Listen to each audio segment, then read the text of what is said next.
A big idea is not always a loud idea. There's something called stealth wealth. Wealth that just goes unnoticed. It applies to software too. That dull-looking app you don't think twice about. It could be making millions. Let's look at some apps that are printing money under the radar. We're going to look at 5 examples of boring apps whose revenue will make you go.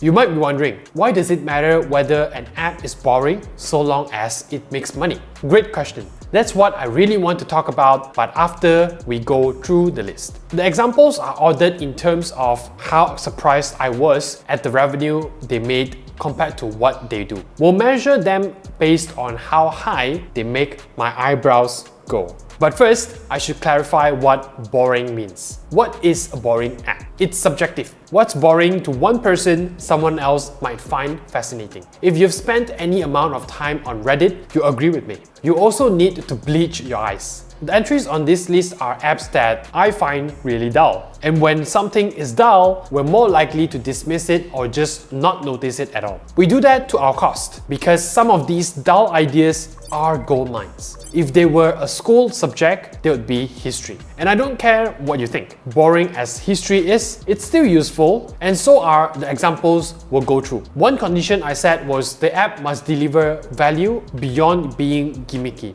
Stuff like iBeer makes a lot of money and has my utmost respect, but you won't find them on this list. Ultimately, I want to share why you should be on the lookout for boring app ideas. And gimmicky stuff doesn't apply. So with that out of the way, let's get to the first app. Example number 1, Twin Cult. Eyebrow raise level 2 cm. The first example on this list is also the most wholesome, but it's still a calculator app, which is why it's on this list. Its premise is simple. You take a regular virtual calculator, then you add a second calculator, and then that's it. It's a calculator with 2 calculators side by side. The wholesome part is that the founder is a 63-year-old Japanese retiree who one day saw a market gap in Apple's App Store and thought, "F it, I'm gonna learn programming and build myself a dual calculator app." It's not just a gimmick either, it has a purpose. The 2 calculators allow users to move the results of one calculator onto the other, allowing the users to continue a problem while the previous equations are still shown on the screen. This makes it easy to notice errors. It is also possible to perform different computations on each calculator, which comes in handy when comparing prices to see which store is offering a better deal.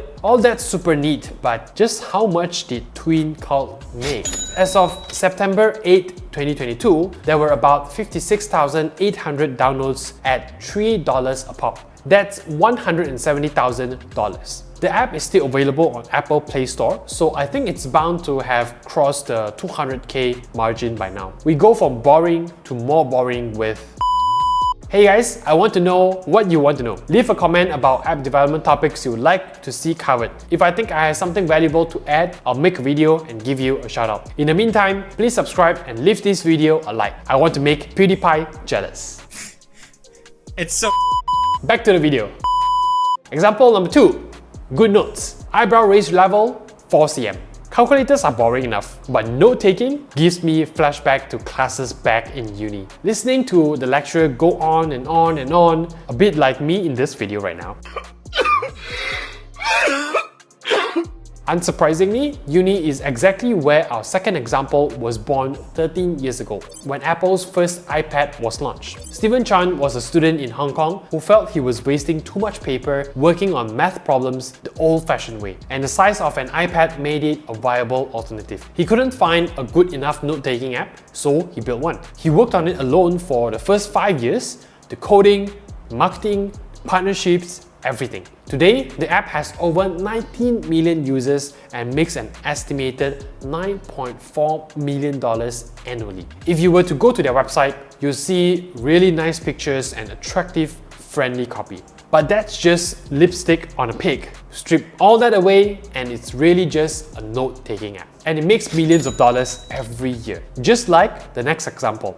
Example number 3, any decent PDF scanner. Eyebrows raise level 5 cm. Top 3 least sexy things in the world. Income tax, expired milk, and document scanning apps. If I had to pick a present from this list, give me the bilk. But as boring as they are, the PDF app world is a huge moneymaker, and it's no surprise as documents are part of everyday work for businesses of all shapes and sizes. If you are a human being living in a civilized world, you've had to deal with PDF at one point or other. You ever seen an apartment block where all the units look equally depressing? That's what a top 10 list of PDF scanners app look like. I'm just gonna choose one. TurboScan, available on both Apple and Google Play stores. Users can scan their documents in high quality and store them in Google Drive or send them as a multi-page PDF or JPEG files via email or instant messaging. Even the color is boring. They're like, yeah, boring, so what?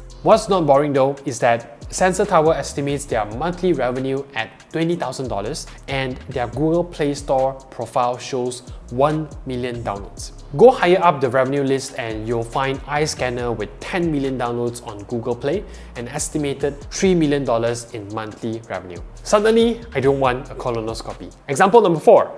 The word counter. Eyebrows raised level 7 cm. This is another thing that triggers flashbacks to school days. Remember when we had to write those essays between X and Y amount of words and we had to manually count them? I went years without knowing someone's name is counted as one word. Mrs. Paramjit didn't teach me properly. Anyways, the next app on our list is the word counter, which allows users to count how many words they have. I want to hype up these examples, but they're not giving me much to work with here. To be fair, this particular example has some cool add-on features. It's got a grammar checker, a list of common typos, and if you're feeling really adventurous, a random word generator. It reminds me of the GoodNotes example. It's adding all these add-ons that are meant to seem like, wow, value add. Fun!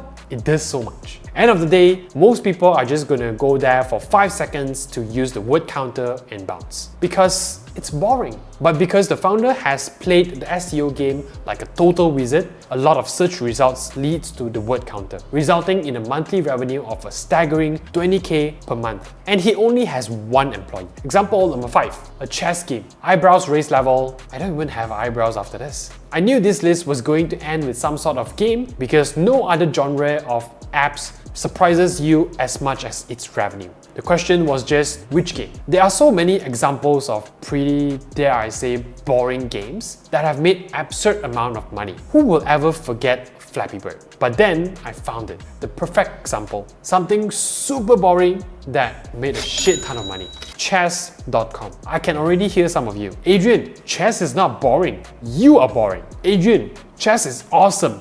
You're just jealous. Let me clarify. When I say chess is boring, I'm not comparing it to PDF scanners or calculators. I'm comparing it to other sports and games like football, in which case, hell yeah, it's boring, and it's a hill I'll die on. As for me being jealous, hell yeah, I'm jealous. Chess.com makes $100 million a year, or just over $8.3 million a month. Checkmate. Why find a boring app idea? Okay, we just saw a few examples of pretty nondescript apps that make bank. But so what? Flashy apps can make bank too. I think there are several benefits unique to under-the-radar ideas, but I'll just touch on the main one. Competition. Which industry or genre or market gap do you think will have more sharks and hyenas circling? Something that screams, "Notice me, senpai," or something tucked away in a dark corner of the internet. Allow me to show you what I mean.